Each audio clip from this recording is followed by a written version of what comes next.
रहे भक्ति तो हर सुना रग रग में।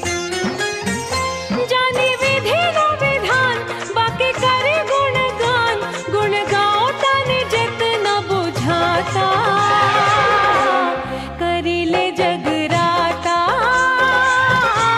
हे बाघ वाली माता, करी ले जगराता हे बाघ वाली माता। पूजे तो है संसार बाड़ू बाघ पे सवार, तोरे चरण से हमनी के नाता।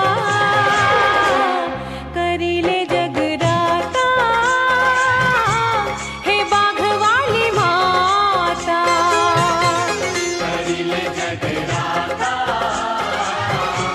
हे बाघ वाली माता, करी ले जगराता हे बाघ वाली माता। करीले जगराता ये बाग वाली माता करीले जगराता